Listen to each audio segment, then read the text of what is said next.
শ্ৰদ্ধাৰ এই মঞ্চত বহি থকা সদৌ-অসম সংখ্যালঘু ছাত্ৰ ইউনিয়নৰ উপসভাপতি, শোণিতপুৰ জিলা সংখ্যালঘু ছাত্ৰ ইউনিয়নৰ সভাপতি, আমন্ত্ৰিত অতিথিগণ, মৌলানা চাহাব, এই অঞ্চলৰ গণ্যমান্য ব্যক্তিসকল, বিভিন্ন আঞ্চলিকৰ পৰা অহা বিষয়ববীয়াসকল, শোণিতপুৰ জিলা সংখ্যালঘু ছাত্ৰ ইউনিয়নৰ বিভিন্ন বিষয় বাবদ অৰ্থাৎ আমাৰ ইছ্যুৰ ওপৰত একত্ৰিত হৈ ইয়াত কিবা এটা ইয়াৰ পৰা আমি যে বাৰ্তা প্ৰেৰণ কৰিম ৰজাঘৰলৈ, তেনে মানসিকতা এতিয়াও আমাৰ সমাজখনৰ নাই। আমি এতিয়াও সেই জুলুকাৰ ঝুনঝুননি লাগে আমাক আকৰ্ষিত কৰিবলৈ। আমি ইমান দুৰ্ভগীয়া এখন সমাজ, আমাৰ আই মাতৃসকল আজি মুক্ত আকাশৰ তলত শুই আছে, ঘৰ বাৰী ভাঙি দিছে। কণ কণ আপোনালোকৰ ল'ৰা ছোৱালীবিলাকৰ নিচিনা শিশু ডক্টৰ ইঞ্জিনিয়াৰ বনাম বুলি অসমৰ মুখ্যমন্ত্ৰীয়ে কয়, কিন্তু তেওঁলোকে পঢ়িবলৈ স্কুল পোৱা নাই, থাকিবলৈ ঘৰ নাই, আকাশখন চাই ৰাতি তৰা চাই চাই শুৱে, পঢ়িবলৈ এখন স্লেটো পোৱা নাই লিখিবলৈ। আমি কি মজা কৰি ঘৰৰ ভিতৰত শুই আছো। বৃদ্ধ বৃদ্ধাসকলে এই ঠাণ্ডাত ককবকাই মৃত্যুবৰণ কৰি আছে, থাকিবলৈ ঘৰ নাই, কুকুৰ মেকুৰীৰ নিচিনা মাৰি আছে, পশু সদৃশ জীৱন যাপন তেওঁলোকে কৰি আছে, কিন্তু আমি কি আৰামত আছো। এই জাতীয় সংগঠনটোৱে সব ক্ষেত্ৰত গৈ আগভাতি দি আছে। আজি কংগ্ৰেছে যদি মাতে, এজিপিয়ে যদি মাতে, UDF-এ যদি মাতে, ইভেন বিজেপিয়েও যদি মাতে, আমাৰ মানুহে 10 টকা এটা পাম বুলি গাড়ী ভৰি ভৰি গুচি যায়। সিহঁতে আপোনাক কিন্তু ডিটেনশ্যন কেম্পত সুমিয়ায়, সিহঁতে ঘৰ বাৰী ভাঙি দিয়ে, কিন্তু 5 টকা এটা 10 টকা এটা দিম বুলি, এসাঁজ ভাত দিম বুলি মানুহক গাড়ীত সোমাই লৈ যায়। আমচুৱে না আপোনালোকৰ পৰা ভোট খোজে, না কিবা পাবলৈ আছে, না কিবা দিবলৈ আছে। নিস্বাৰ্থভাৱে কোনো ৰাজনীতি নকৰাকৈ যেতিয়াই কিবা এটা বিপদ হয় আমচু গৈ থিয় হৈছে নাই অসমত। ল'ৰা ছোৱালীখিনিক, এইখিনি ল'ৰাই কালি গৈ, এই ল'ৰা কণ কণ শিশুসকলে কালি গৈ আমাৰ প্ৰতিনিধি হ'ব লাগিব। এওঁলোকৰ বিকাশৰ কথা চিন্তা কৰিয়ে আমচুৱে বিভিন্ন পদক্ষেপ লৈ থাকে, আপোনালোকৰ মাজত বহে।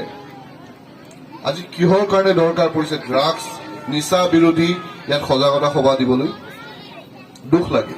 মই এই বাৰিকা চুবুৰী গৰীয়া গাঁৱৰহে ল'ৰা নহয় জানো? মোৰ দুখ নালাগে নেকি যেতিয়া মোৰ অঞ্চলৰ চাৰিওফালে পোৱা যায় যে ড্ৰাগছ, মদ?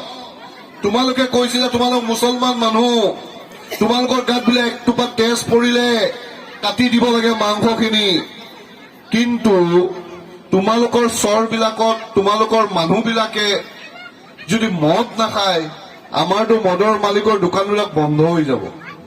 নাউজবিল্লাহ, কিমান দুখ লগা কথা। এনে এক পৰিৱেশ হৈ গৈছে, ল'ৰাই মদ খাই ঘৰত সোমাই গৈছে, মা বাবাই মূৰ তল কৰি কাৰণে নিজৰ ৰুমত সোমাই যাব লগাত পৰিছে। আজিৰ পৰাই যদি সজাগ নহয়, এই যে ল'ৰাটো ইয়াত বহি আছে, এই ছোৱালীজনী যে ইয়াত বহি আছে, ইহঁতৰ ভৱিষ্যত কি হ'ব আপোনালোকে জানেনে? চাৰিওফালে ড্ৰাগছ বেছি আছে, মদ বেছি আছে। আমি যদি ঘৰৰ ভিতৰত সজাগ নহওঁ, আমাৰ মহিলাসকলে আল্লাহৰ নাম লৈ নামাজ পঢ়ি, কোৰআন শ্বৰীফ পঢ়ি, সেই কথাখিনি যদি চৰ্চা নিজৰ পুত্ৰৰ লগত নকৰে, নিজৰ ছোৱালীৰ লগত নকৰে, মোৰ মনত পৰে আগৰ কথা। সৰুতে যেতিয়া পঢ়া শুনা কম আছিল স্কুলবিলাকত, তে আমি বেছিভাগ মা, আইতা, নানী, দাদী সিহঁতৰ লগত শুলে। তেতিয়া মানুহবিলাকৰ বহু সময় আছিল। তেতিয়া মানে আমাৰ মাহঁতে চিৰিয়েল চাবলৈ লগা নাছিল, 7টা বজাৰ লগে লগে টিভিত গৈ চিৰিয়েল চাব লাগে। তেতিয়া মাহঁতৰ লগত যদি নানীহঁতৰ লগত যদি সিহঁতে চাহাবাবিলাকৰ কাহানী কৈছিল, ভাল ভাল কথা কৈছিল। মই নাভাবো আজিৰ কণ কণ শিশুবিলাকে তেনেধৰণৰ এটা পৰিৱেশ পাইছে, কাৰণ উঠি অহা ল'ৰা ছোৱালীবোৰ যোনবোৰ বিয়া হৈছে, সিহঁতৰ মোবাইলটোতো চাই থাকোঁতেই জীৱনৰ বেছিখিনি সময় গুচি যায়। হয়নে নহয়? এই ল'ৰা ছোৱালীক খালি এটাই শিকি লৈছে, স্কুল গৈছ নে নাই, টিউচন গৈছ নে নাই। আৰে বাবা, হাজাৰটা নে অফিচাৰ দেখাম। মোৰ অঞ্চলত এনেকুৱা বহু ল'ৰা ছোৱালী আছে, মোৰ গাঁওখনত যোনে পঢ়া শুনা কৰি বহু উচ্চতা লাভ কৰিছে, কিন্তু মাক বাপেকে মোৰ ল'ৰা বা মোৰ ছোৱালী বুলি পৰিচয় দিবলৈ লাজ কৰে। মোৰ ঘৰৰ ওচৰত আছে। অকল শিক্ষা দিলেই নহব, তৰবিয়ত দিব লাগিব। আপুনি অকল শিক্ষা দিলেই নহব। মই এটা কথা কওঁ, এই তেজপুৰত এজন ডিচি আহিছে, বহুত চিনাকি বা আমাৰ মানুহে হয় কোনোবা, মানে নামটো হুছেইন আহমেদ লিখে। এই ডিচি এজন আছে, এই সহায় হ'ব দে, বেলেগ ভাবে চকুৰে নাচায়। এইবিলাক কথা মাইকত ক'ব নালাগে, যিহেতু চব আছে। কিন্তু যোৱাৰ লগে লগে দেখা পায় হাফ পেণ্ট এটা পিন্ধি হাতত মদৰ গিলাচ। কিবা লাভ হ'ব? তাৰ মাক বাপেকে শিক্ষা দিছিল, তেনেকা ডিচি SP কৰি, তেনেকা ডাবল মাষ্টাৰ্ছ দি, তেনেকৈ MBBS পাছ কৰাই, তেনেকা ইঞ্জিনিয়াৰ কৰি কিবা লাভ আছে? শিক্ষা লাগিব, দুনিয়াত চলিবলৈ শিক্ষা লাগিব। যেতিয়া আমাক ঠগিবলৈ চেষ্টা কৰিব, তেতিয়া শিক্ষাই কাম দিব। আন্ধাৰৰ পৰা আঁতৰি পোহৰৰ ফালে যেতিয়া আমি অগ্ৰসৰ কৰিম, তাৰ বাবে শিক্ষা আমাৰ অস্ত্ৰ হিচাপে লাগিব। NRCৰ নামত যেতিয়া হাৰাশাস্তি কৰিব, কাগজৰ নামত যেতিয়া হাৰাশাস্তি কৰিব, আইনৰ জৰিয়তে যেতিয়া আমাক অত্যাচাৰ কৰিবলৈ চেষ্টা কৰিব, তেতিয়া এই দুনিয়াৰ শিক্ষাটোৱে কাম দিব। শিক্ষা লাগিব, কিন্তু অকল সেই চাকৰি কৰি থকা স্কুলৰ সেই শিক্ষক, সেই কলেজৰ প্ৰফেচাৰৰ হাততেই যদি আপোনাৰ ল'ৰা ছোৱালীৰ শিক্ষা সম্পূৰ্ণৰূপে এৰি দিয়ে, তেতিয়া আপোনাৰ ল'ৰা ছোৱালীয়ে শিক্ষিত হৈও জলামূৰ্খ হ'ব। মাক বাপেক হৈ যদি মই শিক্ষা দিবলৈ পৰা নাই, মই দুটা শব্দ কবলৈ পৰা নাই, কি ভাল কি বেয়া মই নাজানো, ঘৰত সুদৰ পইচা লৈ আনো, ঘৰত মদ বেছি মই মদৰ পইচা লৈ আনো, সেই হাৰাম খানা খাই, সেই হাৰাম পইচা খাই মোৰ তেজত কেতিয়া, মোৰ দেহত কেতিয়াও হালাল তেজ নদৌৰে, হাৰাম তেজে দৌৰিব। মই যেতিয়া মদৰ পইচা আৰু সুদৰ পইচা, মই যেতিয়া চুৰ ডকাইতিৰ পইচা আৰ্জিৰ কাৰণে মোৰ ঘৰৰ চৌকা জ্বলাম, মোৰ ভাইয়ে ভাত খাই মোৰ ল'ৰা ছোৱালী কেতিয়াও ভাল নহয়। বাইদেউসকল, মাতৃসকল, সিহঁতৰ তেজত এই হাৰাম তেজবোৰ দৌৰিব, এই হাৰাম খানাবোৰ দৌৰিব, আৰু তাৰ পাছত সিহঁতে গৈ সেইবোৰ কামে কৰিব, যোনবোৰ কাম আপোনালোক আমি ব্যাখ্যা কৰিব লাগিব। আমাৰ ল'ৰা তেতিয়া ড্ৰাগছ খোৱাটো ডাঙৰ কথা নহব, আমাৰ ল'ৰা তেতিয়া মদ খোৱাটো ডাঙৰ কথা নহব। ঘৰখনতে হিন্দু মানুহে কয় মেৰা ঘৰ হি মেৰা মন্দিৰ হে। মই নাজানো ইছলামত সেইটো জায়েজ হয় নে নহয়। মছজিদ নহলেও তেনে এটা সদৃশ এটা পৰিৱেশ ঘৰতো আমি সৃষ্টি কৰিবলৈ লাগিব, নহলে এনেধৰণৰ ঘটনা ঘটি থাকিব। সমজুৱা ভাৱে কোনোবাই বেয়া কাম কৰি আছে, কিন্তু নিজৰ ঘৰখন আমি ঠিক কৰিব লাগিব। আৰু সমাজত যোনে এনেধৰণৰ বেয়া কাম কৰি আছে, তাক সমাজুৱা ভাৱে একত্ৰিত হৈ আমি তাক বাধা দিবলৈ লাগিব। তাৰ বাবে আমি একত্ৰিত হ'ব লাগিব, বহিব লাগিব, আলোচনা কৰিব লাগিব, মত বিনিময় কৰিব লাগিব। কিন্তু তাৰ ওপৰততো আমাৰ চিন্তা নাই। আমি তেতিয়াহে একত্ৰিত হওঁ যেতিয়া চিনেমা চলে, যেতিয়া গান বজে। সেয়ে ৰাইজ, NRCৰ কথা যিহেতু কলো, মই তেতিয়া এটা কথা মোৰ মনত পৰে। NRC কৰা আগমুহূৰ্তত আমচুৰ লগত বিভিন্ন লানি আলোচনা তেতিয়াৰ চৰকাৰে কৰিছিল। আমি এটা চিন্তাত পৰিছিলো যে আমাৰ মহিলাসকলে লিংকেজ কেনেকৈ মিলাব। এনে পৰিৱেশ সৃষ্টি হৈছিল, কাৰণ আমি জানো আমাৰ মহিলাসকলক প্ৰায়ভাগকে কম বয়সতে বিয়া দি দিয়া হয়, স্কুলত নাযায়, বিয়া বাৰু 18 বছৰ আগত দি দিয়ে, অৰ্থাৎ স্কুলৰ চাৰ্টিফিকেট নাথাকে, বাপেকৰ ঘৰত ভোটৰ কাগজ নাথাকে, একো ভোটাৰ লিষ্ট নাথাকে, বিয়া বাৰু এজন মুন্সী মাটি লৈ আনি কাৰণে কবুল কৰি দি দিয়া হয়, অৰ্থাৎ একো কাবিলনামা বা ৰেজিষ্টাৰ্ড মেৰেজৰটো প্ৰশ্নই নাহে। আৰু ছোৱালী বিয়া দিয়াৰ পাছতো এক লোচা মাটিও দিয়াই নহয় যে মাটিৰ পট্টাত নামটো আহিব, কি হ'ব? তেতিয়া সেই পঞ্চায়তৰ ছেক্ৰেট্ৰীৰ লিংকেজ চাৰ্টিফিকেটখনৰ এটা ব্যৱস্থা কৰা হৈছে। আৰু সেই লিংকেজ চাৰ্টিফিকেটখনো গুৱাহাটী হাইকোৰ্টে কৰ্তন কৰি দিয়ে। আৰু সঁচা কথা, ছেক্ৰেটৰীবিলাকে কয় আমাক চাৰ্টিফিকেট বিচাৰে আমি দি দিওঁ, কোনোবা গাঁওবোৰে আহি কয় চিনি পাওঁ, কোনোবাই কয় নাপাওঁ, তথাপিতো দি দিওঁ। এনে বিভিন্ন কথা, এইটো এটা প্ৰাইভেট ডকুমেণ্ট বুলি কৈ কাটি দিলে। কিন্তু আমচুৱে চিন্তা কৰিলে আমাৰ মা বাবাবিলাকেতো বহুত ডাঙৰ ভুল কৰি ৰাখি থৈছে। ছোৱালীকতো ছোৱালী বুলিয়ে ভবা নাছিল। ছোৱালী জন্ম হোৱাৰ লগে লগে তাইক স্কুলত নিদিলে। বাৰ্থ চাৰ্টিফিকেট বাৰু এৰি দিছো, আগতে ইমান বাৰ্থ চাৰ্টিফিকেটৰ কথা নাছিল, স্কুলতেই নিদিলে। 18 বছৰ হোৱাটো দূৰৰে কথা। 18 বছৰ হলেতো কমচে কম ঘৰত থাকি বাপেকৰ ঘৰত এটা ভোট দি গল হয়। 18 বছৰ আগতে বিয়া দি দিলে কোনোবা এজন মুন্সিক মাতি। সেই ছোৱালীজনী যে আব্দুল জব্বাৰৰ ছোৱালী আছিল, তাৰ চিন কি থাকে? 18 বছৰ পাছত হাকিম আলীৰ ঘৰত বিয়া হৈ গল। হাকিম আলীৰ স্ত্ৰী বুলিহে ভোটাৰ লিষ্টত আহিল। হাকিম আলীৰ স্ত্ৰীহে হয়। জহুৰা খাতুন হাকিম আলীৰ স্ত্ৰী হয়। জহুৰা খাতুন আহিল ক'ৰ পৰা? বাংলাদেশৰ পৰা আহিছে। জহুৰা খাতুনৰ বাবাই নাই অসমত। আজি সেইকাৰণে শ শ হাজাৰ হাজাৰ আমাৰ মাতৃয়ে ভুগিব লগাত পৰিল। বহু শ শ আমাৰ জীয়ৰীয়ে ডিটেনশ্যন কেম্পত জেলত থাকিব লগাত পৰিল। নিজৰ ভুলৰ কাৰণে নহয়, নিজৰ মাক বাপেকে কৰা ভুলৰ কাৰণে। বেয়া নাপাব, নিজৰ মাক বাপেকে যদি সেই ছোৱালীজনী স্কুলত এডমিশ্যন দিলে হয়, স্কুলৰ চাৰ্টিফিকেটত লিখা থাকিলে জহুৰা খাতুন, পিতা আব্দুল জব্বৰ, সূৰ্যোদয় স্কুলত ক্লাছ 7ত পঢ়ি আছে। নাই, সূৰ্যোদয় স্কুলৰ পৰা মেট্ৰিক পাছ কৰিছে, নাই। 18 বছৰলৈকে যদি ঘৰত ৰাখিলে হয়, কি হল হয়? নাম আহিছে আব্দুল জব্বৰ, তলত আহিছে আব্দুল জব্বৰৰ মিছেছ, তাৰপিছত ল'ৰা ছোৱালীৰ নাম আহিছে। বাপেকৰ ঘৰত এবাৰ ভোট দিছে, তাৰমানে বাপেকৰ ঘৰত বিয়া হোৱাৰ আগত আছিল। আমাৰ মানুহে কি কৰিলে? 18 বছৰ আগতে বিয়া দিলে, ছোৱালী আৰু দি দিব লাগে।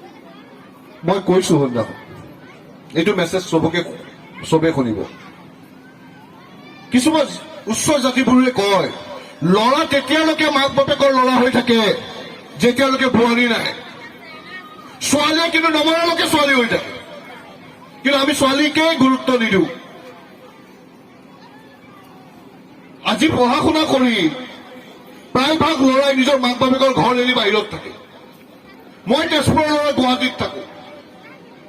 তাৰমানে আজিৰ তাৰিখত বাপেক মাকৰ ওচৰত যে এটা পঢ়া শুনা ল'ৰা থাকিব লাগে, সেইটো ডাঙৰ কথা নহয়। ছোৱালী আৰু ল'ৰাৰ মাজত এই বিভেদটো বন্ধ কৰক।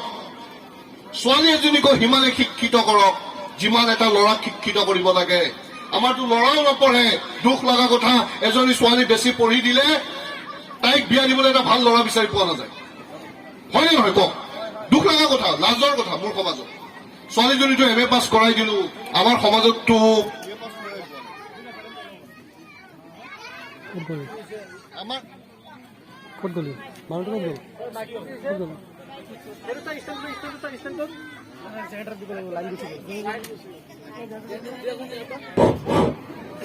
ৰাইজ, মই বেছি আৰু দীঘলীয়া নকৰো, নামাজৰ টাইম হ'ব।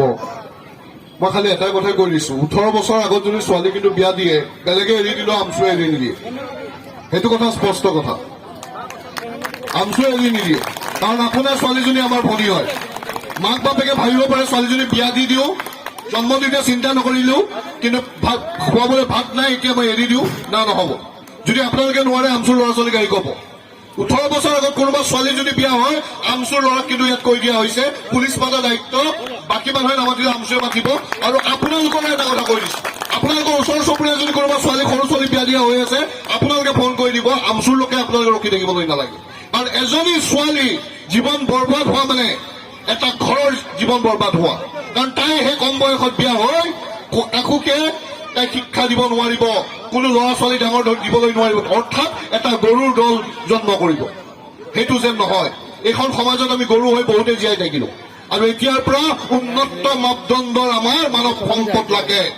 তাৰ বাবে আমাৰ ছোৱালীবোৰ শিক্ষিত হ'ব লাগিব কাৰণ বাপেক যিমানে শিক্ষিত নহয় যদি মাক শিক্ষিত নহয় ল'ৰা ছোৱালী কিন্তু গেধা হয় সেইটো মই বহুত প্ৰমাণ পাইছো মাক যদি শিক্ষিত নহয় বাপেক যিমানে শিক্ষিত নহওক ল'ৰা ছোৱালী কিন্তু ভাল নহয় সেইকাৰণে প্ৰথম প্ৰত্যেকজন ছোৱালীক পঢ়াওক শুনাওক তাৰপিছত ভাল ল'ৰা এটা চাই বিয়া দিয়ক কিন্তু 18 বছৰ আগত যদি বিয়া দিয়ে অসমৰ মুখ্যমন্ত্ৰীয়ে কি কৈছে শুনিছে নহয় সেইদিনাখন দেখিছেনে নাই ল'ৰাৰ বাপেক ল'ৰাৰ মাক ছোৱালীৰ বাপেক ছোৱালীৰ মাক আৰু সেই কোনোবা কাজিক হেণ্ডকাপ লগাই লগাই যে পুলিচে লৈ গৈ আছে নিউজ পেপাৰৰ প্ৰথম পেজত আহিছে তে এইবিলাক যেনে আমাৰ ভুটৰংগাত নহয় দুলাবাৰীত নহয় 5 মাইলত নহয় ভোজখোৱাত নহয় পৰুৱাত নহয় কতোতে নহয় তাৰ চিন্তা আপোনালোকে কৰিব এতিয়া আমি চিন্তা কৰিব লাগিব আমাৰ ল'ৰা ছোৱালী কেনেকৈ পঢ়ি শুনি আগবাঢ়ে কেনেকৈ ডক্টৰ হয় কেনেকৈ ইঞ্জিনিয়াৰ হয় কেনেকৈ IAS হয় কেনেকৈ IPS হয় অকল IAS IPS নহয় তাৰ লগতে ইছলামিক শিক্ষা সমাজোৱা আচাৰ ব্যৱহাৰ ভাল মানুহ ভাল নাগৰিক কেনেকৈ হয় সেইখিনিও লগত যাব লাগিব তাৰ বাবে আমি প্ৰস্তুত হ'ব লাগিব আজি এটা কথা স্পষ্টকৈ কৈ দিব বিচাৰো যিহেতু ইয়াত লোক আছে সংবাদ মাধ্যমৰ তেনে লোক নাই আজি তাৰিখত গোটেই অসম জুৰি মুছলমানৰ ওপৰত এটা অত্যাচাৰ চলি আছে ডাইৰেক্ট মই মুছলমান কৈছো ঘৰ বাৰী ভাঙা উচ্ছেদ কৰাটো এটা সহজ কথা হৈ পৰিছে যেতিয়াই ৰাজনৈতিকভাৱে চৰকাৰৰ গাদ্দিখন হিলা যেন লাগে মুখ্যমন্ত্ৰীয়ে যেতিয়া অনুভৱ কৰে যে মোৰ গাদ্দিখন হিলিছে বেলেগে আহি ইয়াত বহিব পাৰে তেতিয়াই ভাবে অমুক জেগাত গৈ মুছলমানৰ এটা মুছলমানৰ ঘৰ আমি ভাঙি দিওঁ অসমৰ বিভিন্ন অঞ্চল আছে য'ত চৰকাৰে মাটি বেদখল কৰি থকা হৈছে এই আমাৰ ওচৰতে খুদাই ৰূপাই অভয়াৰণ্য আছে তাত ৰাতাৰাতিৰ ভিতৰত হাজাৰ হাজাৰ মানুহ আহি গৈ গাঁও হৈ যোৱাৰ পাছত সেইখিনি মানুহক উচ্ছেদ কৰা নহল অসমৰ এজন মন্ত্ৰীয়ে আহি কাৰণে এজন কেবিনেট মন্ত্ৰীয়ে আহি তেওঁলোকক মাটিৰ পট্টা দিলে মাটিৰ পট্টা দি আজি এই শোণিতপুৰৰ পৰা গহপুৰলৈকে 80খন তেনেকুৱা গাঁও হ'ল আৰু সেই 80খন গাঁও এতিয়া বড়ো ভূমিত অন্তৰ্ভুক্ত হৈ গ'ল চাওক 10-15 বছৰৰ ভিতৰতে গাঁও গঠন হৈ গ'ল বনাঞ্চলত আৰু সেইবোৰ আজি BTRত অন্তৰ্ভুক্ত হৈ গ'ল যোন BTR কোকৰাঝাৰৰ পৰা ওদালগুৰি আছিল সেই আমাৰ ওচৰত তেজপুৰৰ ওচৰত আহি পাই গ'ল বালিপাৰা সেই অঞ্চলত আহি পাই গ'ল চাৰিদুৱাৰত আহি পাই গ'ল এতিয়া অসমৰ যেনেকৈ ইলেকশ্যন হয় তেনেকৈ BTRৰ ইলেকশ্যনৰ বড়োৰ লেণ্ডৰ ইলেকশ্যন আমাৰ ওচৰে পাজৰে হ'ব আমি কাৰোবাৰ অধিকাৰ হ'ব আমি তাত বেয়া পোৱা নাই যদি 15-20 বছৰৰ পৰা কোনোবাই ৰাতাৰাতি আহি গাঁও গঠন কৰিলে তেওঁলোকক চৰকাৰ দি দিয়া যায় তেতিয়াহ'লে আমাৰ মানুহখিনি বৰচলাৰ মানুহখিনি গৰুসুতিৰ মানুহখিনি আমাৰ বাফ বনাঞ্চলৰ মানুহখিনি আমাৰ বাঘবৰৰ মানুহখিনি তেওঁলোকে 3-4টা জেনেৰেশ্যন তাত বসবাস কৰি আছিল তেওঁলোকে তাত বিয়া বাৰু হৈ ল'ৰা ছোৱালীক বিয়া দি নাতিকো বিয়া দিয়া আমাৰ ওচৰত তথ্য আছে কিন্তু তেওঁলোকক ৰাতাৰাতিৰ ভিতৰতে সেই বটদ্ৰৱাৰ পৰা উচ্ছেদ কৰি দিয়া হ'ল অসমৰ মুখ্যমন্ত্ৰী ডাঙৰীয়াক এটা কথা কৈ দিছো আপুনি ডিভাইড আছাম 50-50ৰ আগ্ৰণী ভূমিকা লৈছে চাগে BTRত অন্তৰ্ভুক্ত কৰিলে কমাণ্ডাৰৰ কথাও চাগে আলোচনা হৈ আছে কিন্তু অসমৰ সংখ্যালঘু ৰাইজক বাৰংবাৰ উচ্ছেদ কৰি থাকিব অসমৰ ৰাইজ এনেকৈ শুই বহি নাথাকে এতিয়াও বহু লোক আছে ঘৰৰ ভিতৰত সোমাই আছে কিন্তু এটা পৰিস্থিতি এনেধৰণৰ আহিব যোনে ৰাজনৈতিক চিন্তাধাৰা উদ্ধত থাকি জাতীয় পতাকাৰ তলত আমচুৰ পতাকাৰ তলত একত্ৰিত হয় কিন্তু এক গণ সংগ্ৰাম কৰিবলৈ তেওঁলোকে পিছ হুকি নাযায় সমগ্ৰ অসম জুৰি এনেধৰণৰ জনতাৰ প্ৰতিবাদৰ কাৰ্যসূচী চলি আছে কিছুদিন আগত নগাঁৱত হৈছিল যোৱাকালি বৰপেটাত হৈছিল মই তাত উপস্থিত আছিলো আজি লখিমপুৰত হৈ আছে মই তাত যাব নোৱাৰিলো কাৰণ আপোনালোকৰ এই সভাখনত মই উপস্থিত থাকিব লাগে অহা 4 তাৰিখত বৰচলাত এনে এক জনতাৰ প্ৰতিবাদ হ'ব য'ত অসমৰ মুছলমানৰ ওপৰত এই স্বেচ্ছাচাৰী এই হিটলাৰী চৰকাৰখনে যি অত্যাচাৰ কৰি আছে তাৰ অত্যাচাৰৰ প্ৰতিবাদত আমি আলিচিংগাত আমি বহিম আৰু তাত আমি এক বাৰ্তা প্ৰদান কৰিম যে এই হিমন্ত বিশ্ব শৰ্মা ডাঙৰীয়া এই অসম চৰকাৰ ডাঙৰীয়া অসম চৰকাৰৰ বিষয়ববীয়াসকল আপোনালোকে আমাৰ শক্তি কিন্তু আপোনালোকে আমাক দুৰ্বল বুলি নাভাবিব আমাৰ এই শক্তি প্ৰদৰ্শনহে হৈছে এতিয়া কিন্তু আমি দিছপুৰ চলো যাত্ৰা হাতত লওঁ হাজাৰ হাজাৰ লাখ লাখ মানুহ আমি কিন্তু ৰাজপথত ওলাই গৈ দিছপুৰ ঘেৰাও যেতিয়া কৰিম ৰাজধানী যেতিয়া ঘেৰাও কৰিম তেতিয়া সংখ্যালঘু জনগণৰ অসমৰ সংখ্যালঘু জনগণৰ আপুনি শক্তি তেতিয়া বুজি পাব সেয়ে এই সমূহ ৰাইজক মই অনুৰোধ কৰিলো যি ধৰণে আপোনালোকে নিজৰ সমাজত নিচাযুক্ত দ্ৰব্য বাল্য বিবাহ সৰু ছোৱালীৰ বিয়া এইবোৰ বন্ধ কৰিব লগে লগে আপোনালোকে এনেধৰণৰ আন্দোলনত ভাগ ল'বলৈ অহা 4 তাৰিখে যেনে আলিচিংগাত যিমানে পাৰে যায় আৰু এটা কথা কৈ দিছো, খোৱা বোৱা বহুত কৰিলো, মাংস বহুত খালো, এতিয়া লাগিলে এক অক্ট কম খাম, নিজৰ পেটত লাগিলে গামোচা বান্ধিম, গামোচা বান্ধি কিন্তু নিজৰ ল'ৰা ছোৱালীক শিক্ষিত কৰিব লাগিব। নহলে এই NRCৰ জ্বালা, এই উচ্ছেদৰ জ্বালা আকৌ 30 বছৰ পাছত আহিব, 20 বছৰ পাছত আহিব। তেতিয়া আমাৰ মাজত বহুতে কবৰত গুচি যাম, কিন্তু আমাৰ ল'ৰা ছোৱালী, আমাৰ নাতি আমাক খাও খপনি দি থাকিব। আজি যদি পঢ়াই শুনাই ডাঙৰ মানুহ কৰিলে হয়, তেতিয়াহ'লে যোন পুলিচে উচ্ছেদ কৰিবহে তাৰ SP-জন অফিচাৰজন মই হলো হয় চাগে। যোন DCয়ে উচ্ছেদ কৰিবলৈ অৰ্ডাৰ দিয়ে, সেই DCজন চাগে আমাৰ মাজত কোনোবা এজন হল হয় চাগে। এই বাবা, এই মা, এই দাদা, এই দাদী, আমাক কি পৰিস্থিতিত এৰি থৈ গলা, তোমালোকক আমি খাও দিছো বুলি যদি খবৰত দিয়ে, আমি খবৰৰ আজাবত ভুগিব লাগিব। সেইকাৰণে কৈছো, লাগে খোৱা বস্তু কম খাম, পেটত গামোচা মাৰিম, কিন্তু আমি যি ভুগিছো সেইখিনি যেনে কালি আমাৰ পিছৰ প্ৰজন্মই ভুগিব নোৱাৰে। আমাৰ ল'ৰা ছোৱালী যেনে পঢ়ি শুনি ইমান শিক্ষিত হয়, যেনে এই অঞ্চলৰ DC হ'ব পাৰে, SP হ'ব পাৰে, NRC হলে কেতিয়াবা NRCৰ কোঅৰ্ডিনেটৰ জানো, যেনে আমাৰ মাজৰ এজন কোনোবা হ'ব পাৰে। সিমানখিনি আমি শিক্ষিত কৰিবলৈ আমি ইয়াতে প্रण ল'ব লাগে, আমি প্ৰতিজ্ঞাবদ্ধ হ'ব লাগে। ৰাইজ, আমি যদি আজি 30 বছৰ পাছত এনেধৰণৰ অত্যাচাৰ যদি আকৌ আহে, আজিৰ সমাজে যেনে ভুগিছে, আমি যিমান ক্ষোভিত হৈছো, আমি যিমান অত্যাচাৰিত হৈছো, 20-30 বছৰ পাছত আমাৰ ল'ৰা ছোৱালীবিলাক, আমাৰ নাতি নুটকাবিলাক যেনে সিমানখিনি অত্যাচাৰিত হ'ব নালাগে। তাৰ বাবে সংখ্যালঘু সমাজখনে আজিৰ পৰাই প্रण লওক, আজিৰ পৰাই তেওঁলোকে কাম কাজ আৰম্ভ কৰক, আৰু এই সংগ্ৰাম নিজৰ ঘৰৰ পৰা আৰম্ভ হওক। প্ৰথম সংগ্ৰামৰ প্ৰথম দায়িত্ব হ'ল নিজৰ ল'ৰা ছোৱালী পঢ়াম। প্ৰত্যেক মাক বাপেকে কওক, প্ৰথম হ'ল নিজৰ ল'ৰা ছোৱালী পঢ়াম, এসাঁজ নাখাই হলেও পঢ়াই শিক্ষিত কৰিম, ভাল ভাল তৰবিয়ত দিম। মোৰ কিবা বেয়া গুণ এটাও যদি আছে, মই যদি চিগাৰেট এটাও খাওঁ, মোৰ ল'ৰা ছোৱালীৰ ওচৰত নাখাওঁ, চাধাখিনিও লুকাই লুকাই মলিম। মোৰ নিচা হৈ গৈছে, কিন্তু ল'ৰা ছোৱালী জানে সেইটো নিচা নহয়। মদ ড্ৰাগছটো দূৰৰে কথা, আমি বেয়া কৰি আছো নিজৰ ল'ৰা ছোৱালীবিলাক।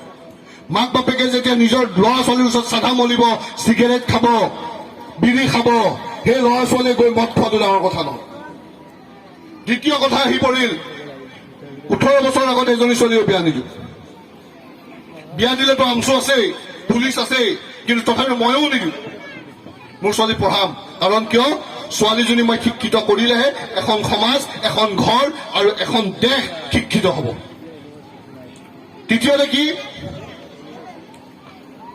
তৃতীয়তে কি আছিল?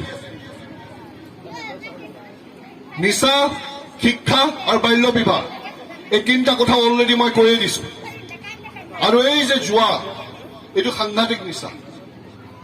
কাৰোবাৰ যদি পঢ়া শুনা কৰি এৰিবলৈ মন আছে, নিজৰ ঘৈণীয়েকৰ নেকলেছ ছিঙি লৈ যায় কাৰণে বেছি দিব মন আছে, নিজৰ বাবাৰ ড্ৰয়াৰ ভাঙি পইচা লৈ যাব মন আছে, নিজৰ ঘৰৰ মাটি বেছি দিবলৈ মন আছে, সি জুৱা খেলক।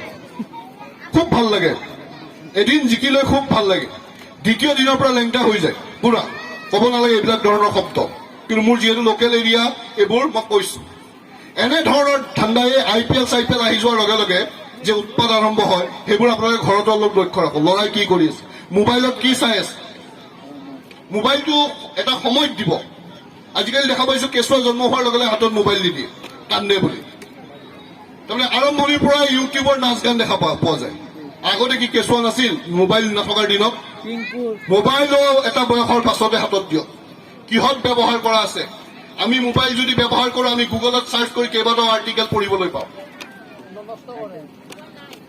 এইখিনি কথা যদি আপোনালোকৰ ল'ৰা ছোৱালীয়ে কৰা নাই, যদি আপোনালোকে চকু নাৰাখে, যদি কাম কাজ কৰি আহি চেণ্টাৰত আড্ডা মাৰে বন্ধ কৰি, বাপেক বিলাকে যদি ঘৰতে শুই শুই বাচ্চাই পঢ়িছে নাই চকু দিয়ে, ক'ত গৈছে চকু দিয়ে, তেতিয়াহে সমাজখন আগুৱাব। গোটেই দিনটো কষ্ট কৰি আহিলো, কষ্ট কৰে, কোনোবাই হাজিৰা কৰে, কোনোবাই আৰু কষ্টকৰ কাম কৰে, আহি কাৰণে ঘৰত আৰাম কৰক, ল'ৰা ছোৱালীক চাওক, মা বাবাক চাওক।